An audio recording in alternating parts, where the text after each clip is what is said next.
डल्ले खुर्सानीको अचार आज म बनाउन गइरहेकी छु। साथीहरू, राता राता डल्ले खुर्सानीको अचार आउनुहोस् बनाऊँ। सबभन्दा पहिला मैले डल्ले खुर्सानीलाई राम्रोसँग धोएँ सफा पानीले, अनि मैले भेट्ना फालेर सबै डल्ले खुर्सानीलाई आधा आधा फक्लेटामा काटेकी छु। साह्रै पिरो लागिरहेको छ साथीहरू। अब चाहिँ लागे म चाहिँ यो डल्ले खुर्सानी काटेर एकचोटि भाँटामा राख्छु अनि एकछिन सुकाउँछु। सुकाएको चाहिँ क्लिप मैले राखेको छैन, अलिकति पोखियो।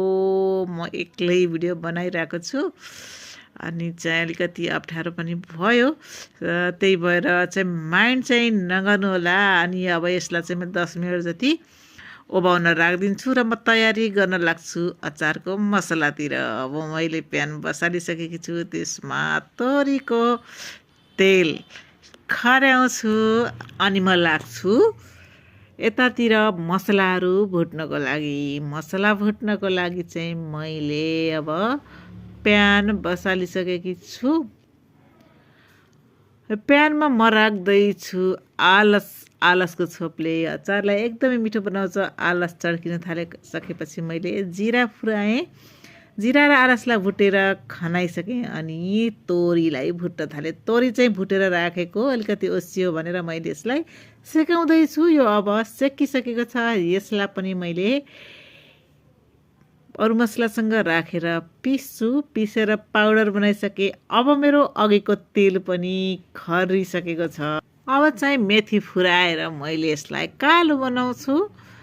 मेथी कालो भइसक्यो र मैले यसमा बेसर फुराएर अनि खुर्सानीलाई ज्वाइँ पारेर झानिसकेँ। कति मिठो होला जस्तो रातो खुर्सानी देखेको छ साथीहरू। अब चाहिँ यो पाउडरलाई मैले मिसाइदिन्छु राम्रोसँग। कति धेरै राम्रो मसला बनेको छ। तेल थोरै लाग्यो होला, म चाहिँ तेल थोरै राख्छु। अब मिसाएँ मैले नुन। अरू धेरै मसला राख्दिनँ म। नुन मिसाइसकेपछि चाहिँ यसलाई अब म राम्रोसँग मोल्छु। यसलाई राम्रोसँग मोलेर सिसाको डब्बामा टाइट गरेर राख्नुपर्छ र 2-3 दिनपछि बल्ल मैले अरू तेल थप्छु। यो मोलिसक्यो। अब चाहिँ मैले यसलाई सिसाको डब्बामा चाहिँ भर्छु। खाउ लाग्ने बनेको छ साथीहरू यो खुर्सानीको अचार। जाडोको मौसममा रातो डल्ले खुर्सानीको अचार भनेपछि मुखै रसाएर आउँछ होइन त। कस्तो बन्यो त मेरो यो डल्ले खुर्सानीको अचार रेसिपी। हेर्नुहोला र मन पर्यो भने लाइक गर्नुहोला अनि सेयर पनि गर्नुहोला। तपाईँहरू सबैले बनाएर खानुहोला भन्न चाहन्छु। कति मिठो बनिसकेको छ। अब चाहिँ यसलाई हावा नछिर्ने गरेर चाहिँ मैले